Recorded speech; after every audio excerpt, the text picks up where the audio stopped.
and it will destroy you. She's alive! Alive! I am Dracula.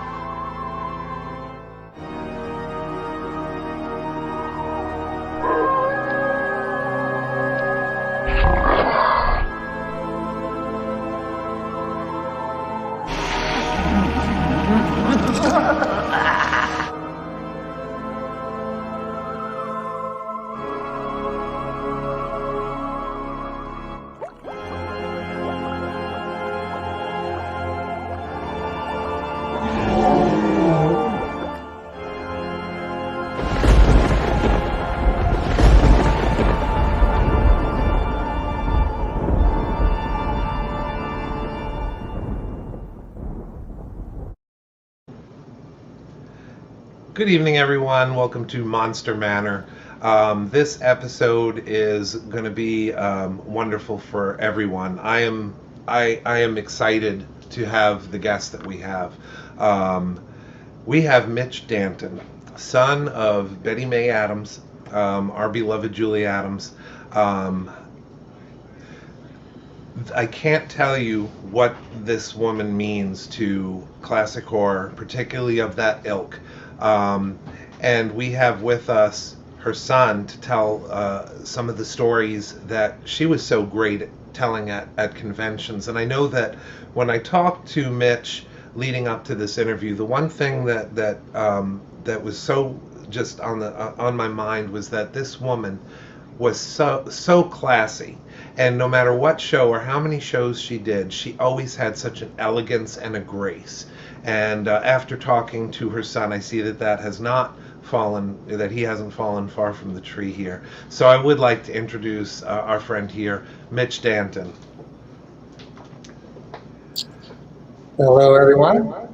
Hello, Mitch. Thank you again so much for coming on. I know that you're very busy. And thank you, first off, for sharing your mom with all of us over the years. I can't thank you enough for that.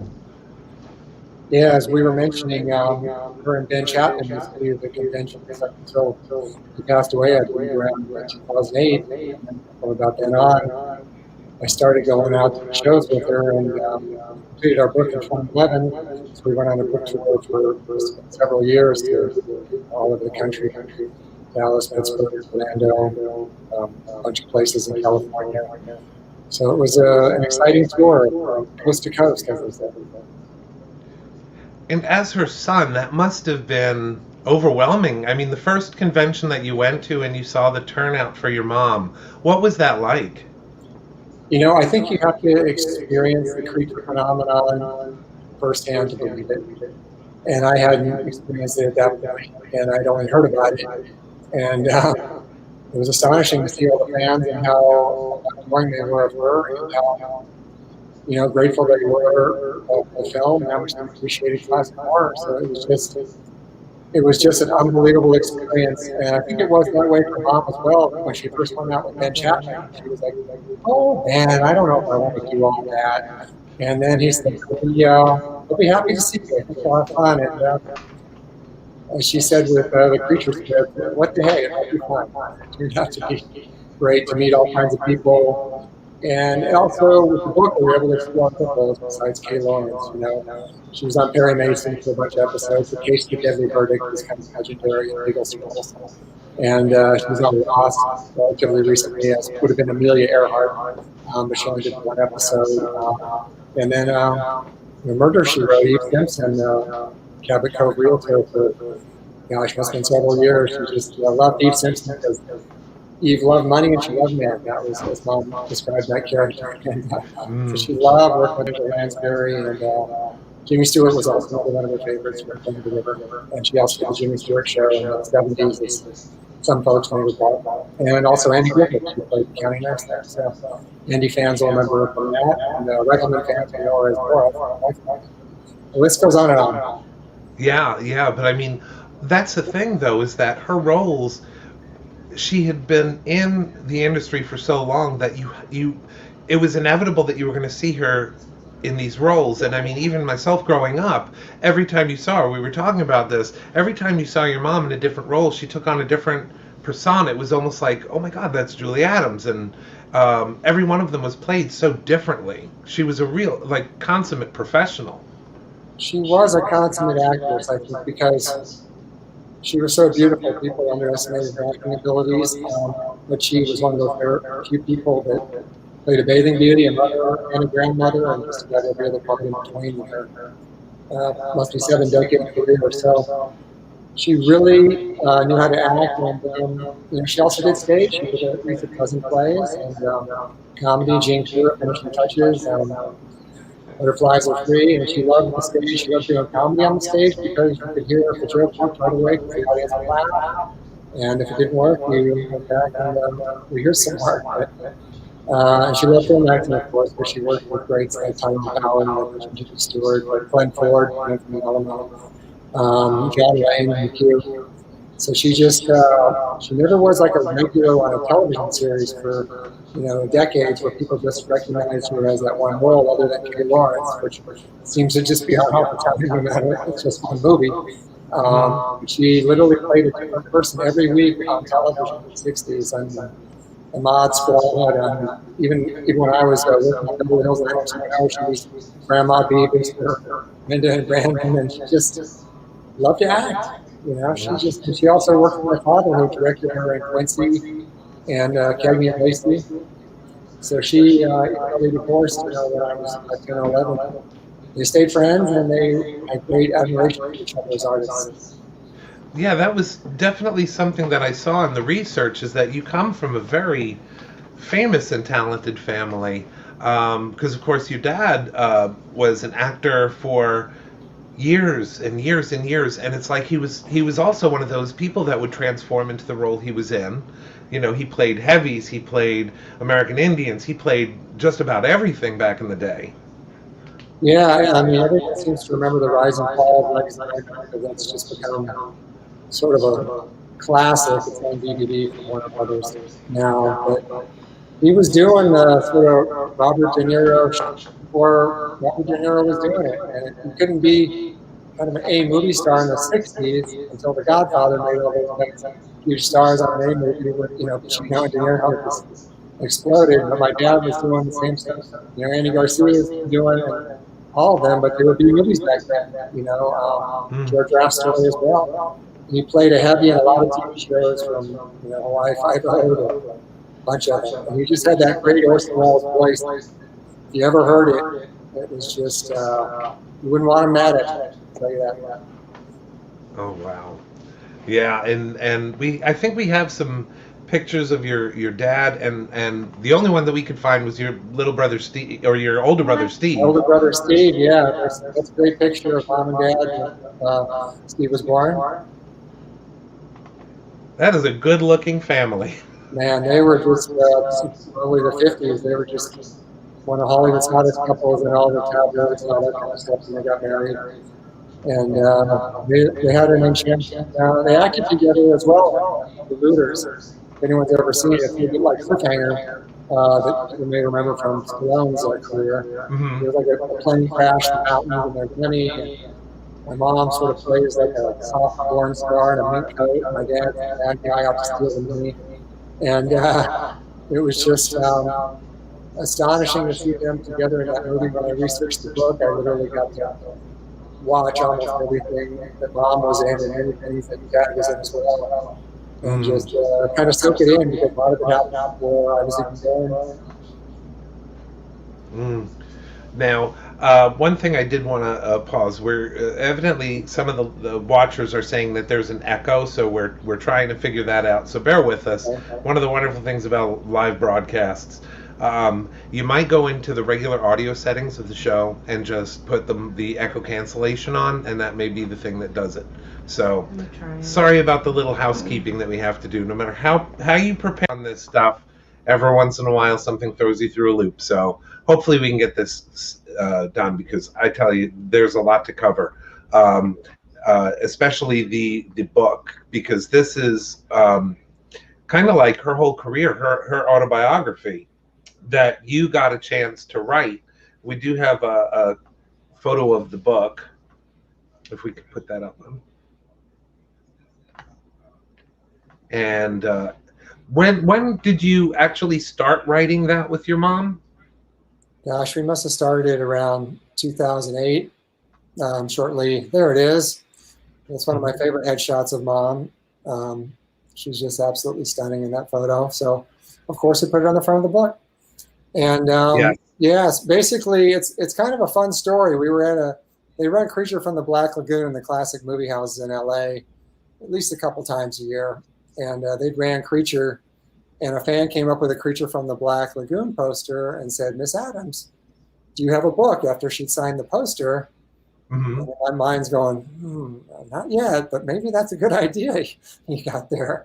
And so I sort of wrote, I guess the introduction or the prologue, and mom wrote, some of her remembrances as well. And then my wife, Louise, who's a avid reader, said, "Wow, this is pretty good. You guys should keep going with this."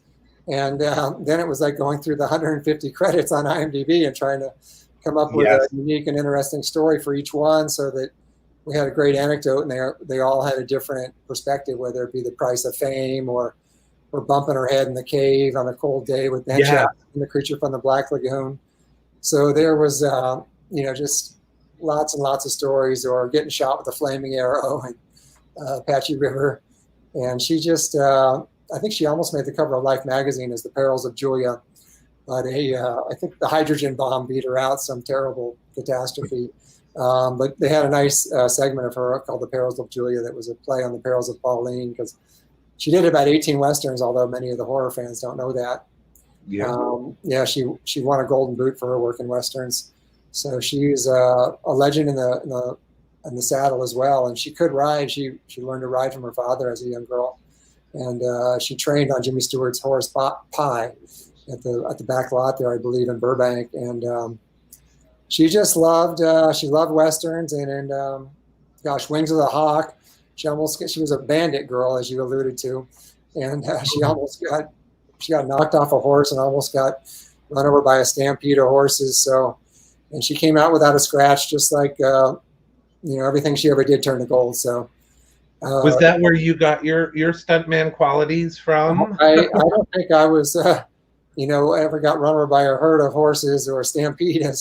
But I did some body falls and things like that on Star Trek back in the 90s with my friend, the legendary stuntman, Dennis Danger Matalone, he worked on a lot of Dad's TV shows through the years. And he was kind enough to get me in the Screen Actors Guild and keep me working on Star Trek, because I had that, they like those sort of tall, thin guys as Starfleet. And they could kind of sneak me in the background when, someone was attacking the ship and a spark would go off and we'd get knocked over. So I don't want to say I'm a death-defying stuntman, but I did, fight scenes and, physical action, because I used to play football in high school and stuff like that. So, and then we did some stunt training as well to try and stay safe. And thank God I never got hurt. And, knew when it was time to move on to the editing room, which was a lot safer in terms of bumps and bruises. Yeah. And you've been quite active in Hollywood, not only with the stunt work back in the 90s, but as an editor. So you've done what I saw: Survivor, American Idol. You've been working pretty consistently. Yeah, I love editing. That was kind of my first love. When my dad directed a film called Psychic Killer. It's a little bit like Carrie, if anyone has seen Carrie out there, where someone uses telekinesis to get those people that have been bad to them. And in that film, Jim Hutton escapes an insane asylum. And when you're in an insane asylum, there's a lot of people that have done bad things to you. So he spends the rest of the film getting back at all those bad people. And they were cutting a scene in there with Michael Brown, the legendary editor who's won a bunch of Emmys.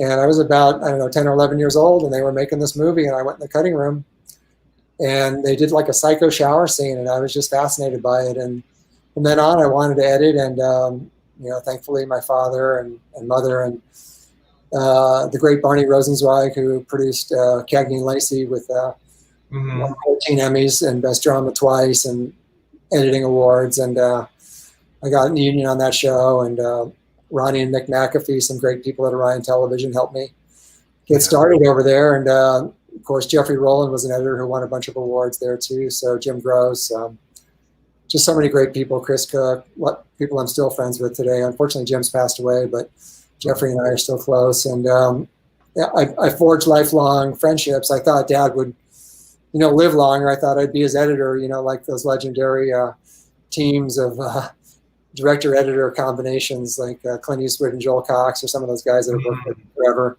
But my dad passed away when he was 60, and I was in my late 20s at the time. So it was time to blaze my own trail. And I was lucky enough that, he and USC Film School and all the great editors that worked with me taught me enough to, pay the bills for a while, thank God.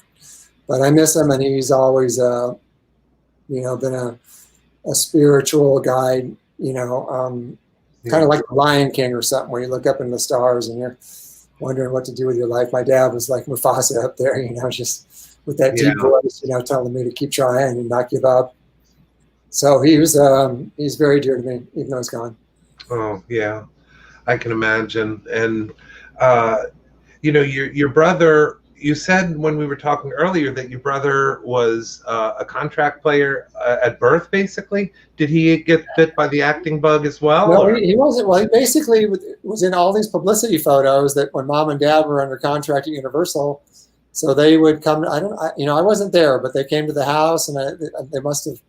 Those are beautiful pictures that you don't generally take, with your home movie. Look at that. My God. I mean, Mom looks like she could be on the cover of Good Housekeeping with that picture or something. She was one of the original working moms, before she was working at the studio every day and taking care of her kids and driving her station wagon to the school and to football practice. My brother was a great football player, University of San Diego, Notre Dame High School, College of the Canyons, far better than, I ever became. I only went as far as the 12th grade, but he used his skills. He did some stunt work himself, and just had a huge career as an assistant director. And I got to do some extra work with him on a few films over the years, like The Hunt for Red October. I was a Russian sailor, and he was I think he was the second assistant director on that film, but he's been a first assistant director on a lot of big films. One recently, I believe, The Unholy, that came out recently. If people like horror films, he worked with that.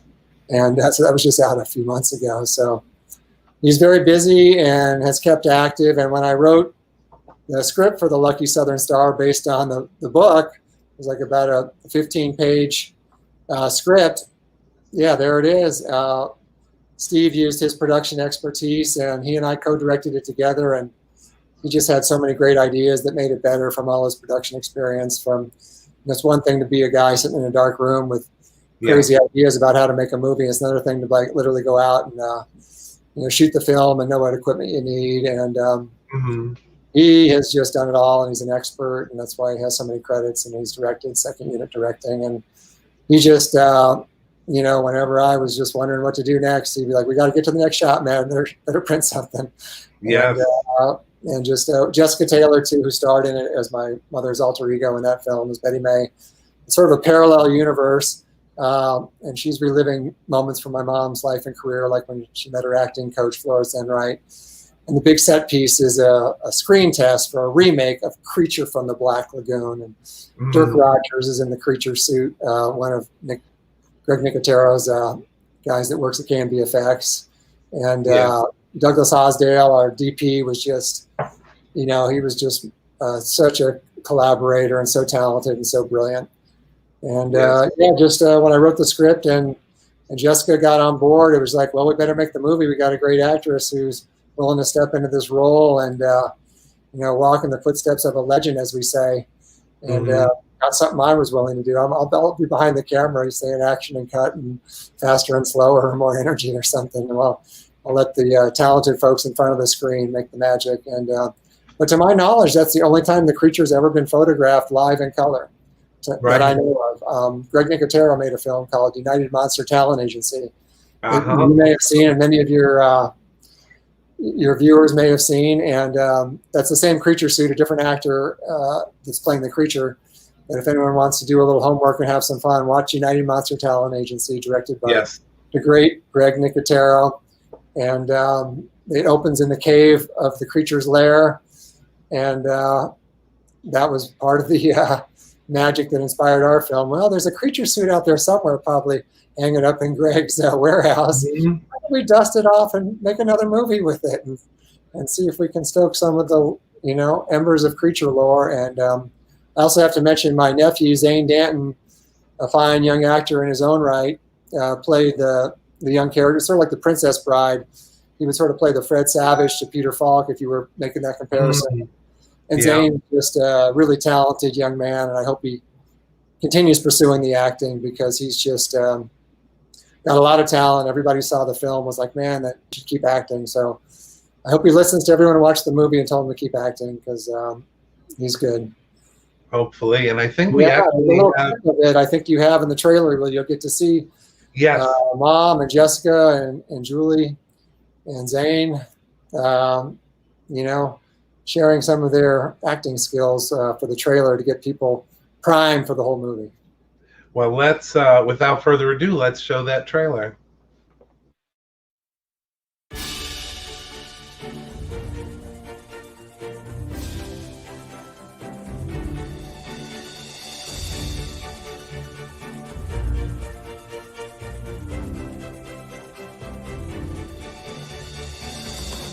If there is somebody out there like me, I'd like to meet her someday. That only happens in the movies, Grandma. Nothing like that ever happens in real life. Only in the movies, huh? I already quit my job, and I'm moving to Hollywood, just like Julie Adams did. You are going to need to lose that accent. What accent? Florence Enright taught private acting lessons in Hollywood. She really prepared me to be an actress in the movies. You had the talent to get here. Only one way to find out if you have the talent to stay. It's now or never.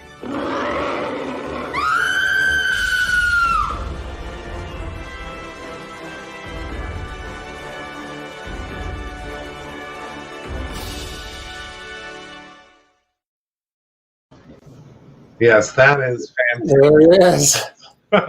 So, yeah, just so many people collaborated on that. Smart Post Sound was able to find that perfect creature roar.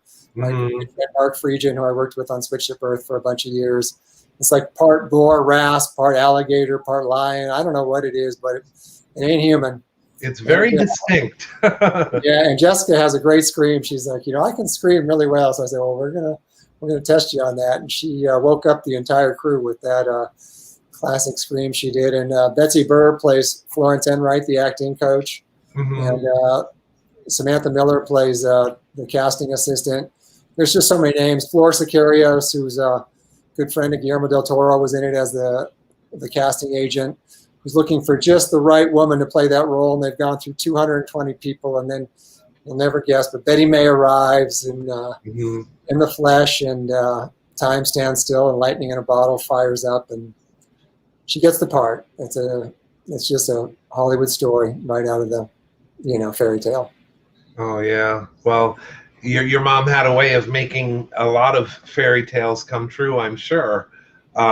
Just watching that, it brought to question, though, the accent, because she was born in Iowa, grew up in Arkansas. How did she go from that to having the accent, the classic 1950s accent? It really is Florence Enright, because I believe that scene that we feature with my friend and neighbor Gary Rubzeben, who plays the agent, who says you'll have to lose that accent. That's a real line. I mean, the good thing about the film is, it kind of wrote itself from the book, because the dialogue is authentic. It's not something that I made up. Most of the lines in the film are stuff that happened to her that she remembered so vividly when we were writing the book. So every time she would tell that, what accent story at the shows, the fans loved it.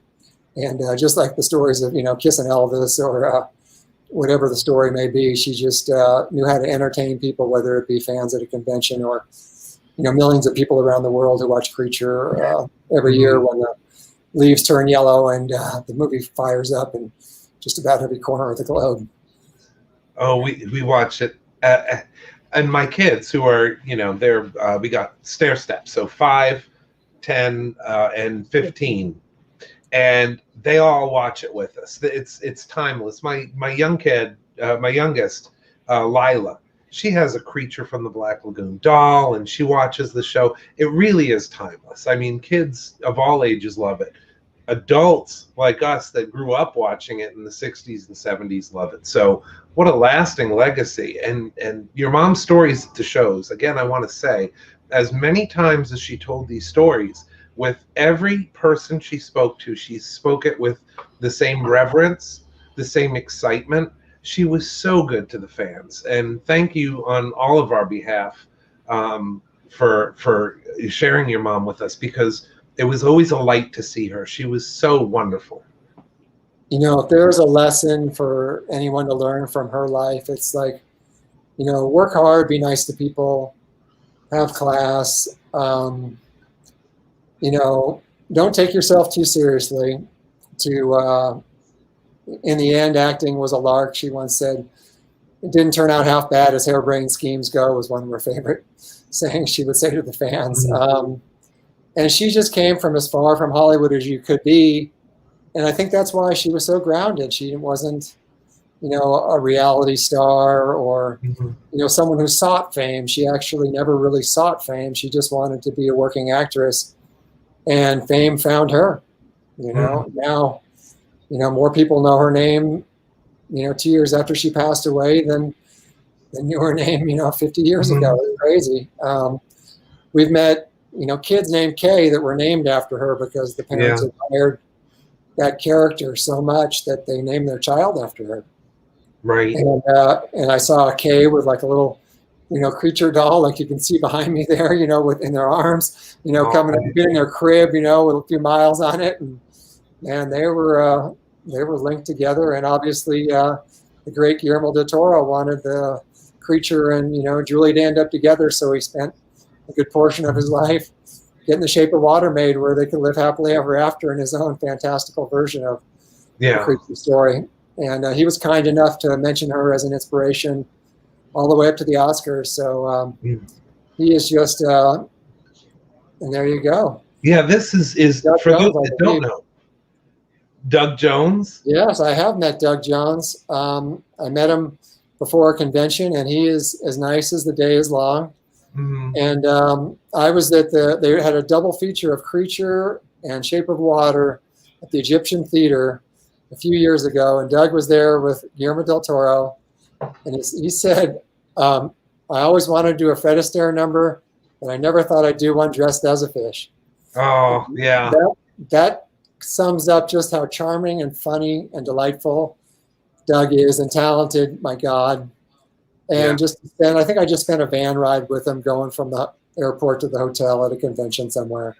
But he was adoring to Mom, and like everybody else who's come up to me over the years and said what Mom means to me, he holds a special place in my heart. And Guillermo del Toro, shortly before Mom passed away, just said, send her my love. So he's very dear to me too, even though he's just an acquaintance. Yeah. Well, I mean, it's never easy when you lose a parent, but to have the outpouring of affection from the millions of fans the world over, professional and just the average viewer, that had to help a little bit cushion the blow. Yeah, I just have to say, you know, when I posted on Facebook that she passed away, I had one of those pictures of her and I together, and it got shared, and I think over 300,000 people saw it within a couple of days, and then it just, you know, news organizations around the world picked it up, from the New York Times to just about every corner of the globe, and she had meant something to people that she'd never met. You know, that's immortality. Yeah. Yeah, and I don't see that going away anytime soon. I mean, she is as fresh today as she was in the beginning of her career. People always are going to look back at those films, and that is a legacy that is never going to fade.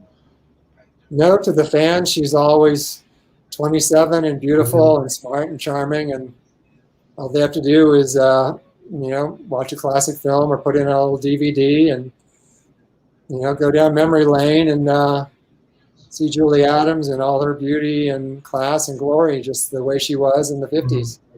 And she aged well. I mean, that's what you alluded to. I mean, it was funny. There was a story when she was probably close to 90 years old. I'm sitting at a table, and a little girl's looking at her, a beautiful young picture of her in the bathing suit, looking up at the woman, like time doesn't really quite register for people when they're 5 years old. They're just like, is that the same person?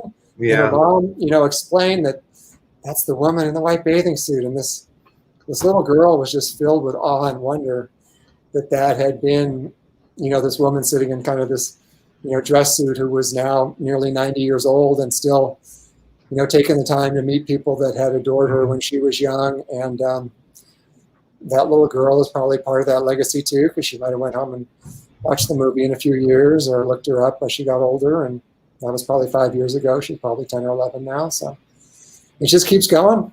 And the grandparents, they love the movie. And then it's not scary or gory like, a Saw movie or something that's just kind of, or Leatherface or something, Texas Chainsaw Massacre. It's not exploitative in any way. It's even got some campy, funny scenes, where the claw comes through and the guy's face is wrapped in bandages. They get an occasional laugh here and there in the movie because it's, or Captain Lucas, as my mom used to call him. He's always got some funny lines going too. So they embrace the comedy that is a trademark of horror too. And Ted J. Kent, the editor who cut a bunch of stuff at Universal, the craftspeople, first, second unit in the history of film. The score, first creature, to ever have his own theme song. No one can forget the three horns. Ba, ba, ba, and then Bruce the Shark borrowed him with the dum with those two beats and scared the hell out of people 20 years later. So, they were onto something with that monster theme music. Yeah. It was just an incredible soundtrack. And David Schechter, who's a good friend of mine who owns Monsters Movie Music, allowed us to use some of the creature theme in our short film. So when the creature comes for Betty May, you will hear, for those who have seen the film or are interested in getting a DVD, you will hear the creature theme, just like you heard in Creature from the Black Lagoon, thanks to Monsters Movie Music. Wow. And David Schechter, who was one of the editors on the book and my book and is a dear friend as well. And again, that is available on julieadams.biz, correct? It is, yeah. I got some more made. We were pretty much sold out of them because people loved it so much, and we've sold them all over America. I found a couple of guys in Europe that were able to, make the format work, SMPTE or whatever. And I, but I never really wanted it to be a digital file because once it's a digital file, it just ends up everywhere. And And fans of Creature from the Black Lagoon, I'm sure a bunch of them got a DVD player somewhere in that old TV, where they watch their monster movies in the the basement under the house or the attic or wherever they like to get scared. Or ours is more of a fairy tale. Some of us still have VHS, so there you go. So and we have a Blu-ray too for those that like high def. And oh wow, we got a great making of documentary where all the filmmakers. From Jessica Taylor to my brother Steve, Douglas Hosdale, Dirk Rogers, the creature, our costume team, Anita. They show the spirit. Why the film turned out so good was because they loved Creature from the Black Lagoon. They loved, Julie Adams. Some of them had met her once or had not met her at all. Most of them had a poster at home or had seen the movie multiple times or had seen the poster everywhere, when they were kids or their parents had seen it. So they just all came together in Loyal Studios, where we shot it, the big casting session, Bob Beekian. So the names go on and on. So hopefully someone will watch the credits because there's many more names that I can't even list that, we're all part of this collaboration that helped make the film a success. Well, you can tell just the way you speak of it and from the evidence of the trailer, this was a labor of love, and they usually are the highest reward as well. Yeah, I had the script. I was working on Switched at Birth, a wonderful ABC family show with Paul Stupin and Lizzie Weiss and Tom Summers, a bunch of great people, Jill Dianica, and just a lot of people, David. And I was working on this script, and, I kept wanting to make it, but then we were so busy making the show, I didn't have time. So I came to a spot where I had a little time and was able to get Jessica cast for the film. And, everyone that came and saw it loved it. We ran it when I was working on a show called Absentia over at the Aero Theater in Santa Monica. And we ran it as a double feature with Creature from the Black Lagoon. So people, they just went nuts because they saw Julie young and beautiful. And then they sort of saw her telling the story to the disbeliever, who was my nephew Zane, who's kind of snarky and fun and clever and cute. And by the end, he comes around that, man, grandma's all that, and he just, he's just a fine actor, and just everybody, as they say, brought their A game and gave it 110%, and just made it what it is. And it's just nice when you make a film that lasts forever. I made it, a few years ago, and just sent a few, DVDs or Blu-rays out to somebody, but they're seeing it for the first time. And because we did it as a parallel universe that kind of exists in the 50s and the 2000s, it's just kind of bends your mind a little bit, like, Guillermo del Toro likes to do people. So we tried to give it a little sci-fi fantasy twist to just keep people on their toes and, pay attention and sort of soak in the nostalgia we shot, in Hollywood, Santa Monica Pier, Beverly Hills, Griffith Park. So even fans of La La Land, we even have a musical scene in there for them, or the people that love the Fred Astaire number from Shape of Water. And Jessica, myself, and the composer wrote the song "The Moment" that takes you all the way from the heights of Griffith Park to sunset at the Santa Monica Pier, which was just an amazing day of shooting. And we got one of those clear days in LA where, it looks like those days at the Rose Bowl where a bunch of people want to move to LA and they don't realize that it's smoggy half the time. And it doesn't look like that every day. But for our fairy tale, we wanted the skies crystal clear where you can see from Griffith Park to downtown Los Angeles. Like you can almost reach out and touch it. Well, I would be remiss if I didn't ask about one thing, because I know that usually when people talk about Creature from the Black Lagoon in particular, something that always comes up is the bathing suit.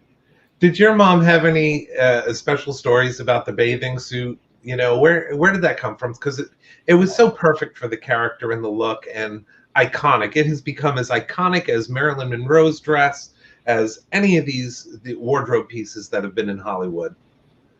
Yeah, they made it right there at the studio. I believe there were 5 of them. And as she said, it was kind of high cut and a little risque for the times. And it just, as Mom used to famously say when people said, "Whatever happened to that white bathing suit?" She would say, "Oh, it went the way of all latex." That was her famous quip about the bathing suit. But, she was voted most symmetrical legs in Hollywood. Yes. So I think they were insured for $125,000 by Lloyd's of London. And if you put those in 1950s dollars, it's a nice retirement plan if somebody were ever to collect on that policy back in those days, considering a couple $100 a week was a good salary in the 50s probably. So, her and Jimmy Stewart used to laugh and say, "You never know what those people up in publicity will dream up next," and they would have a good laugh about it. And the great thing about her, she never took herself too seriously, where some people would, get their egos puffed up, as she would call it. And she was just grounded. And I think that's the appeal of, people all over the world, whether it be a woman who wanted to become a scientist because they saw a role model as a scientist in the 50s for them to follow, to go into biology or science or archaeology, or, the mysterious claw, evolution. She touches on. She was a feminist in the 70s, part of the Ms. movement. So a lot of women. Ellen Geer was Will Geer's daughter. Someone may remember his grandpa Walton, and he was in many, many films. And they were friends. So Mom became part of the feminist movement, Ms. Magazine, the Equal Rights. So she was very empowering for women, even though a lot of people remember her as a bathing suit model.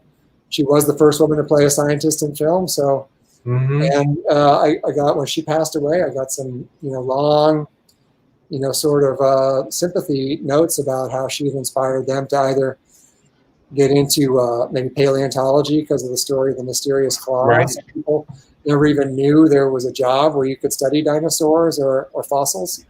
And they never even knew they had a career until they saw the movie. Yeah. And obviously it's even bigger in Revenge of the Creature, where he's in the tank in Marineland and he, stalks that city afterwards. But yeah, it's timeless. It seems to, it's kind of like King Kong with a fish, some people call it, The first one is the jungle, like where Kong is on Skull Island. The second one, he's terrorizing Florida. And the old lobster house, some people in Jacksonville may remember the old lobster house. That's where the creature jumped off. Yeah.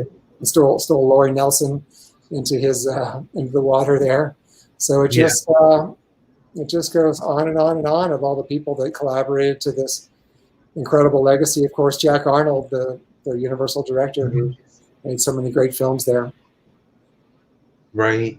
Did they ever talk to your mom? Like the success of Creature in 54, it was like the next year there was a sequel. Did they ever talk to her about maybe revisiting the Kay character? That's kind of a mystery that's been lost in the sands of time. I've been asked about it so many times, and that was really the only monster movie she'd done up until more recently, where she did Black Roses, and then she did Psychic Killer that my dad directed, and she played a therapist in that. But I'm not really sure. She was, mainly doing Westerns and things like that for the most part, because the Westerns were huge in the 60s, and that's what she pretty much stuck to for a large part of the 60s. And then also Andy Griffith's Show and things like that were kind of the comfort food for so many people that just love Americana. Oh, yeah. And so many people said, oh, Andy should have ended up with her, and she only did the one episode, but everyone loved her. I think she was chasing around Don Knotts with a shot because she was trying to get him vaccinated or something. And people may know about getting chased around for vaccinations these days too, so it's kind of a timeless episode for those people that are afraid of shots. They may appreciate that one, The County Nurse. Right. And you mentioned Jimmy Stewart. I didn't even know until recently that she was on that series with him. That was like a sitcom, and I wasn't even aware that he did a sitcom, much less with your mom. But there's a picture. It was also the only time that he was allowed to be called Jimmy, if I understand it correctly. Yeah, she knew him as Jim, but for the most part, I guess it was James Stewart. I mean, but she had worked with him in Bend of the River, and I think, like most of these screen tests for a leading role in a TV series, there's a lot of folks that want the part and a lot of agents that get their actors in there. And like Mom was known to do, she went in there and nailed the audition, and he gave her like a little nod, and she's like, oh my God, I think I have this part. And it just ran for one season. All in the Family came out the same year and became the big sitcom because they kind of moved away from Andy Griffith and Apple Pie to more of a Meathead and whatever they were doing with the Bunkers. But she said, my idea of heaven is working with Jimmy Stewart for 6 months, and she got to do it. So long before she went to heaven, she got to spend 6 months on a set in heaven with Jimmy. And she loved him from Bend of the River too. She learned so much. She used to say, I'd watch his close-ups, and he's not, she said, quote, doing anything, but everything is there.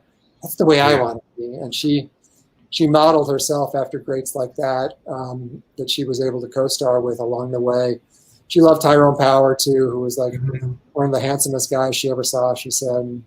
Yeah. She, as a little girl, I think when he was making Jesse James, they were shooting it somewhere near Missouri or Arkansas, and she went out with one of her friends and said, I was only 16 years old, but I was old enough to know what a handsome man looked like. And then, as her fairy tale would have it, 10 years later, there she is with that handsome man playing one of his love interests in the movie. So that's how fairy tales come true. Wow.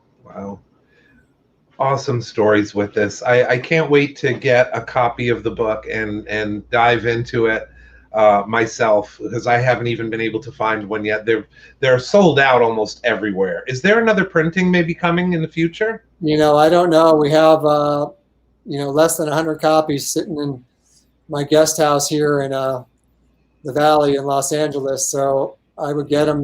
We don't have signed copies available anymore, but they're at a fair price. And as you said, on eBay and some of the other ones, they're north of $100 or more for the signed copies. That's just how much of a collector's item it's become. It's a lot easier to make more DVDs and Blu-rays of the short film because I have a place that helps me do that, but it's a big enterprise to do a reprinting of a book. Yeah. And so it may just recirculate out there like, I don't know, some classic painting out there that they only made a certain amount of prints of that goes out there. And especially the signed ones, we made 3,000 copies and probably 1,000 of those are signed. So those are going to be cherished by, I know people that have them under glass, on their mantelpiece. And They are cherished items to the people that we met in the early days of the book tour around 2012 when we launched the book at the Egyptian Theater and other great venues. Dark Delicacies in Burbank was very helpful with us. They just so many places we went to. Chiller, just so many great shows. Monster Palooza, of course. Elliot was so kind to us over there, and he ran the short film there and promoted it shortly before the pandemic hit. We were at one of the last shows running the short film for fans of it. It's just, it's nice that we got our last performance, and my brother Steve and I, who's such a talented director, and my nephew Jessica, of course, who just embraced the role, and you feel like there's Julie for a minute there, even though it's Jessica, and it's got a nice montage of some of Julie's heyday at the beginning, and our composer David Gonzalez, I'd be remiss to not mention him. He's just so talented, and he was able to take the things I edited together from other soundtracks and just elevate it to a place that you heard some of his music just in the trailer there, how talented he is. So, right. It's just everybody involved from camera, director, acting, just made it just a perfect kind of 20-minute gem, and then, like I said, we have a documentary on there. There's even a little gag reel for folks who want to get a laugh from some of the outtakes of Girl Scouts, photobombing our shoot at my house, and just, all kinds of, you never know what's going to happen in the movies, as my mother once said. So it was just, people flubbing lines. And, movie making should be fun. I think that's that's part of Mom's legacy. And, when she saw the script of Creature from the Black Lagoon after, working with someone like, Jimmy Stewart and Bend the River, and she was going to co-star with a guy in a rubber suit. And she was like, Creature from the what? What is this?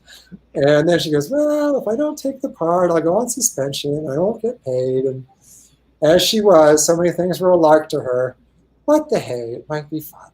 Yeah. Here we are. 5 years later, we're still talking about it. 7 years later, and her saying, what the hey? It might be fun. Yeah. Has become the stuff of lore.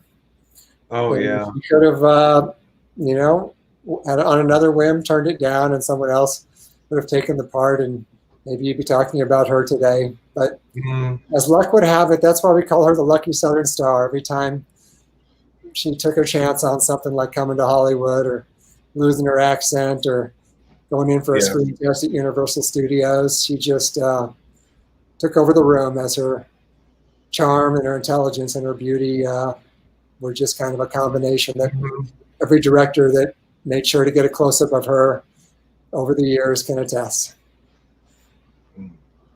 Well, as we come to a close with our interview, this was another very fast 45 minutes.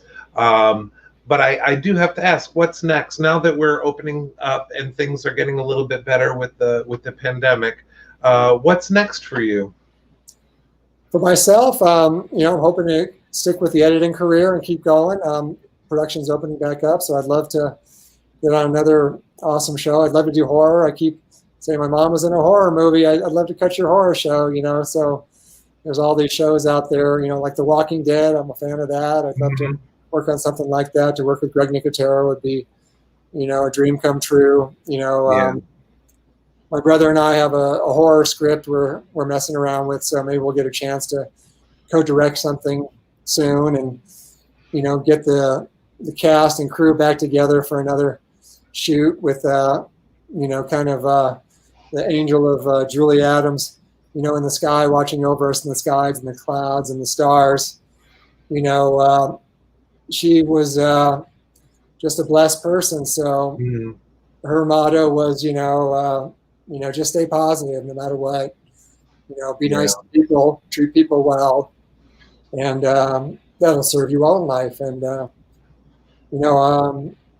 I can't say I'm anywhere close to what she is or was, and I'm just glad that her memory lives on. And so many people that are watching this today, so many people that have reached out to me since she passed away.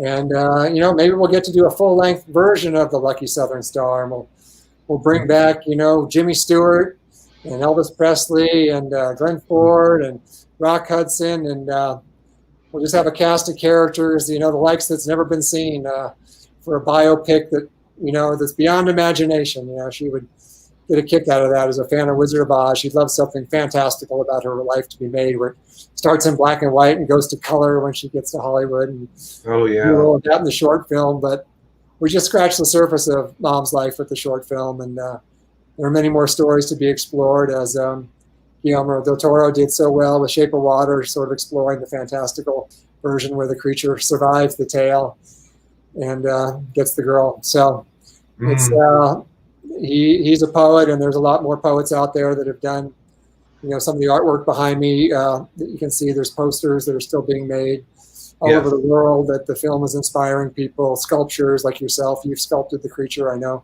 Oh yes. Right. So talented folks like yourself are keeping it alive in every. It's a cultural phenomenon that once it takes hold, people like J.J. Abrams has it in the background of his film 8mm, and one of the kids' rooms. You can't miss it. It's like obviously it was an inspiration to Steven Spielberg for Jaws. Some of the music and the shots that he just adored as a kid watching the movie. That he they scared him in the 50s. I'm going to scare him in the 70s and take it to a whole new level.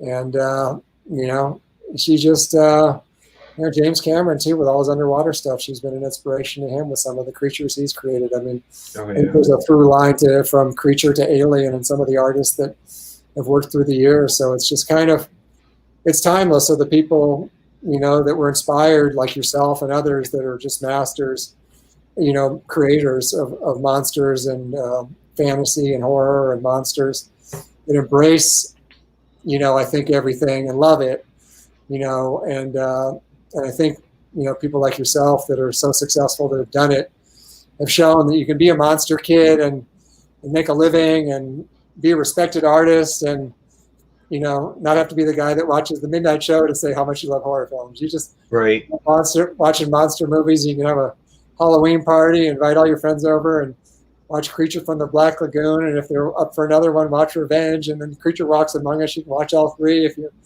gung-ho. And I know you've had some of the... We often do, yeah. From the other films. So, there's a trilogy there. And maybe there's another creature movie beyond Shape of Water that's going to be another remake with another fantastical creature. Got to give our hats off to Millicent Shelton, Millicent Patrick, pardon me, who created the original creature. Yes. So it was just the Westmores were involved with it too over at Universal. So it was just such a big collaboration from Millicent's genius design as an animator, creator, all the way through Shape of Water and into our short film. And it just keeps going and going, probably for many years to come, if past is any indication of the present and the future. Oh, it will. It will. I know that beyond a shadow of a doubt. Fans are fervent, including myself. I think we're going to be watching it long after I'm here. So I just hope people watch Creature and then remember that Mom made a lot of other films. Yes. And, she made 50 films in her lifetime. So there's many of other great films to be explored, great television shows. Mm-hmm. She did some great Westerns. A lot of people watched that Nora episode. Johnny recently passed away. So a lot of people have been watching The Rifleman. Mm-hmm. Her Nora episode, she's charming and kind of devious as a character, and The Big Valley with Haas and all kinds of stuff. Yeah, and I would definitely encourage people to check out her IMDb page because she was in so much. If there's one genre you're not into, you're going to find another film she was in that you do, dig, especially the later stuff that, people kind of overlook. But I mean, she was in stuff up until, 2000, like on TV. It was 2012. Was that her last television role? Yeah, something like that in the early 2000s. Yeah, she was acting up until she kind of retired when she got to be in her 80s, and then just started doing the conventions. And but yeah, even when she was older, she was involved with Self-Realization Fellowship, and she would act, with the people that were involved with the temple there. So she was a lot of people don't know how spiritual she was, and so she's out there, smiling down that people are remembering her name and watching her old television roles. And she would probably think it's kind of a lark that people are still watching. I think, yeah, she loved acting so much that so that people could, still enjoy her. It's just beyond belief. Yes. So yeah, and she loved. It's too bad only a select amount of people saw her on the stage, because she was quite a stage performer as well. Yeah. Well, there's a lot of research and homework for us monster kids out there. Hit YouTube, hit IMDb, and check out all these wonderful things. And Mitchell, to you, I know that your mom would be so proud of you keeping this legacy alive. I can't thank you enough for coming on our show. But in general, the book, going out and telling people about this, making the short film. Thank you for doing what you do to, keep monster kids satiated a little bit and keeping the legacy of classic monsters alive. Well, thank you, Scott, and everybody out there in fandom. That's there are no screen heroes, icons without the fans and the people that watch the movies. So it's the folks that watch the movies that have been so kind to Mom and me and my entire family all these years, wherever I've met them, whether it be in Mom's hometown of Malvern, Arkansas, or Little Rock, Dallas, Texas, Pittsburgh, Orlando, all over the Los Angeles area.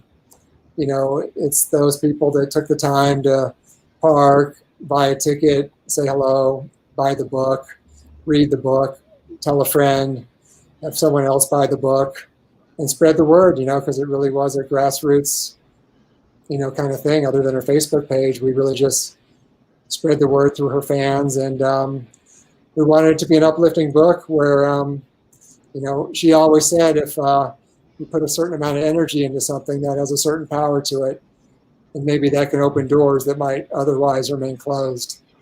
So I know that type of energy and spirit and aura resonates with her fans.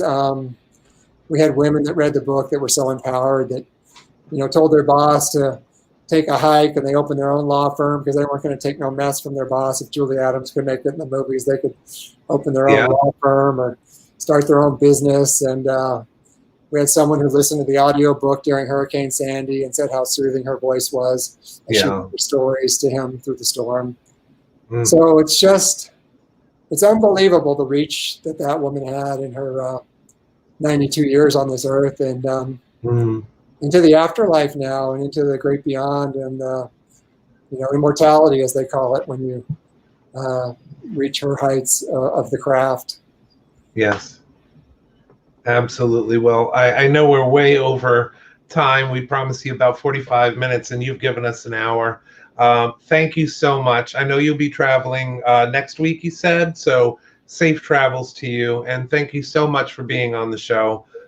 We definitely appreciate it. And stay in touch. If you ever want to, talk about the film or anything, feel free to hit us up and come on anytime. Thank you, Scott, and blessings to everyone, and stay safe and healthy. And thanks for joining us today. Thank you to you and your family as well. Have a good night. Good night.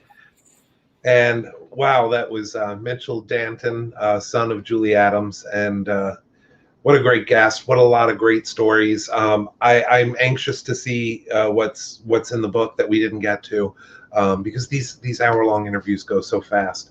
But we do have our Boris segment. So without further ado, I'm going to first warn you.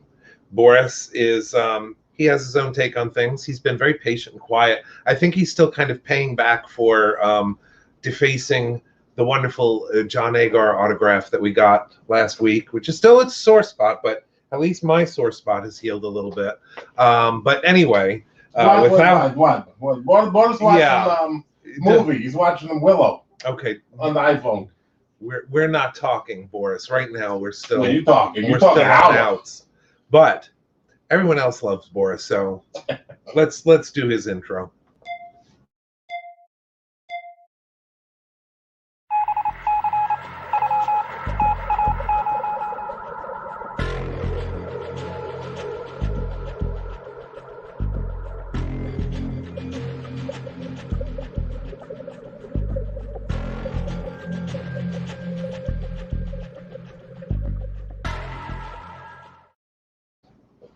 Oh. So anyway, Boris like this. Drop it. Pilfer. You don't want Boris to drop it to break. Pilfer. I'll take it, Boris. What's OnlyFans? Jigglebutt 70. You're making up lies. Oh, producer lady, he's on Jigglebutt 75 OnlyFans page. You know, Stop trying to distract from your. we go from talking about grace beyond measure. By the way, you look very good for this week for you being on the floor all last week and moaning like little I girl. had to use some of my own makeup on the egg I still have, Boris. Go on with your segment. We're not friends today. So we're not friends. Okay, so Defense to Make apparently PO'd, and he talked the whole hour, so Boris got nothing to talk about except do the promos. Boris was going to do something, but he found this, because he lock up everything. He's going to talk about this hanger, because that's pretty much the only thing they leave out. You're it's not white. allowed to touch things in the house. Boris brought it in from the car. It was in the back seat. The master put his pickleball shirt on it. The pickle, they call them the pickle barrels, and then he take it. Boris got to take it to laundry. So this is his. Well, not his, but it's the You master's. have to bring your own things because you're not allowed to touch our things. Oh yeah, they lock up everything. So my mind. So you want the break? Go ahead. This master's. I'll hold this for you. So now Boris got no segment. So let's do the promos. No, George Stevenson going to be on the 26th. He's from Blackheart Enterprises. Then we got Future Folks is Phantasmagoria. They're a bunch of group of people like entertainers, kind of like people, and they do stuff. And then Shelley Stokes, she's from Shock Reel Cinema, the Fangasm. She's going to be on soon, but we don't know when. Phantasm. Fangasm. You write it wrong. Phantasm. Excuse Boris. Producer lady punched him in the face last week, so he got a little problem. And also he tripped over Festa Meg on the floor, running out of the house. And it's like tripping over a log. And she Boris actually getting trusted to actually host the Shock Reel Cinema thing in October. And then we got John Anthony Graziano from Ripley's Believe It or Not. You could believe it or not. And he's from, he does You Slay Me comics. He coming on too, but Festa Meg won't tell Boris nothing. The whole thing, we're going to have to probably do the disclaimer again. Yeah. All right, so Boris is going to say crap you're not going to like, and don't blame Defense to Make is the producer's lady, hobo baby, or anybody in this house, because, it's Boris. You get to see Boris on the Facebook page and say, hey, you screwed up, and Boris is going to say, yeah. What else is new? It's 14 shows in, and if you don't know by now, Boris is going to screw up, say something bad, do something stupid. Maybe you should watch, Netflix at this time. We'll go bathroom during Boris's segment. No, I got your email about your segment, and I was really interested to see what you had and what happens after. Are you not doing that now? We could do that, but it's an hour. We're done. Murray's House of Shovels, we can dig it, and Dr. Peggy's Petting Zoo is closed. The villagers went down there, and they lost 2 people and the golf cart. So if you go down there and you see alligator chewing on the golf cart, please call Dr. Peggy's Petting Zoo in Florida Fish and Wildlife. And, oh, by the way, the Wawa on the 441 has no hazelnut. Boris just came from there. So you want to buy hazelnut coffee's out. So they're on the Puig list. Let's go on with the segment. I want to hear. We're done. It's the hour. We finished. Boris did all the stuff and the thing, and he stole his hanger for his little hanger presentation. I can beat you with the hanger if you like. We don't let you hold things in the house because if you swing it away, you break things. What? Oh, we got to do, Boris got to do penance for John Agar. Spread the word. So instead of 3 things about the producer lady, they're going to tell 3 things about John Agar Jr. 1, John Agar Jr. can make a snowman out of rain. 2, John Agar Jr., the only man to beat is a 1920 Studebaker in the studio. First to make her watch out because she's going to blame Boris if you get run over. Number 2, John Agar Jr., only man to beat the brick wall playing tennis. And number 3, John Agar Jr. never owned a stove, a barbecue, or a grill because revenge is a dish best served cold. So those are 3 things on the John Agar. And, hopefully the demigod are gonna like that. But we're going out in the field. Boris get a lot of doors slammed in his face. Apparently, he looked like a Jehovah's Witness, or selling something. But he's still doing it. And what's a trespass warrant? Because he got that down in the square. Yeah, you got to watch out for that. Yeah, but more on that soon.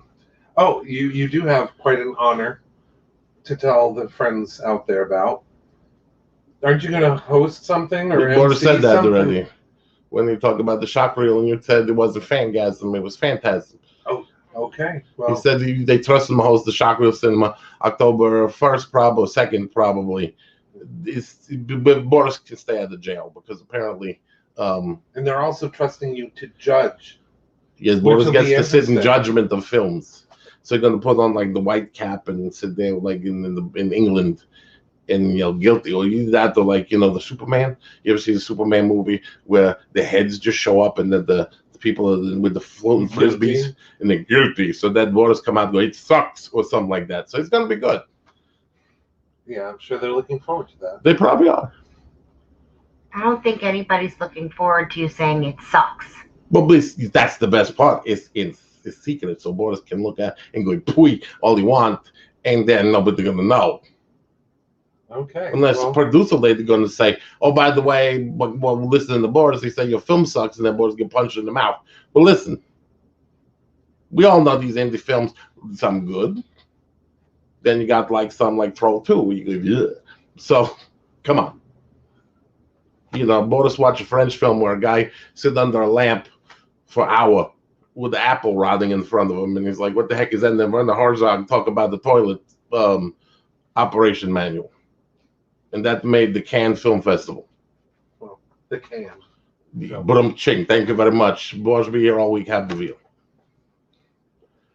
So what? So no segment? No, you spent the hour on the what's his face guy. So no. Mitchell Dan. You talked the hell out of Mitchell Dan, and Boris had the nice thing. And you know what? He wasn't feeling it after 45, 55, 65 minutes ago. You know what? Nobody probably want to hear it after that anyway. Because, you talk all about the guy's mom and the great career and how she know Jimmy Stewart and everything. And you do another thing, and, he's not going to talk to Boris. He probably out of that darn program right now. So nobody's going to talk Boris after last week. Because Agar probably talked to everybody. They said, don't talk to him because he's mad. We know that. Sorry, Ms. Agar. Boris going to burn another effigy of Fence to make it for you. Well, that was the outside voice. Anyway, I'll PM you. But that's it. I mean, Boris is going to do this now. Every time you spend more than an hour, Boris not do a segment. He's protest. Because everybody go to the bathrooms. Protest. Yeah, everybody you probably. Want to see the protest power of the producer? Go for it. Let's hit the damn button. 3, 2, bye, folks.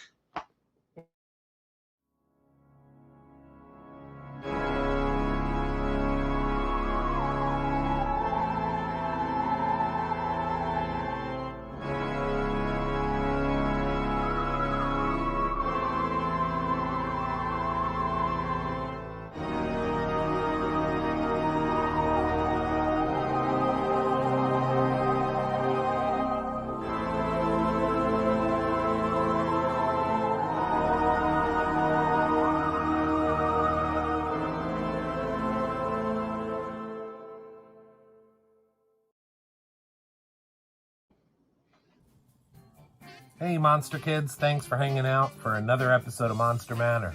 Do us a favor though and hit the bell to get reminders of when we add new content.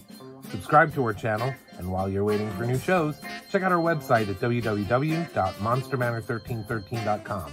New content at least every other week, sometimes even more often. Like and follow our Facebook page as well for other content. And lastly, if you want to help us out, check out our Patreon under Monster Manor with Scott Fenster. Thanks for hanging out until the end.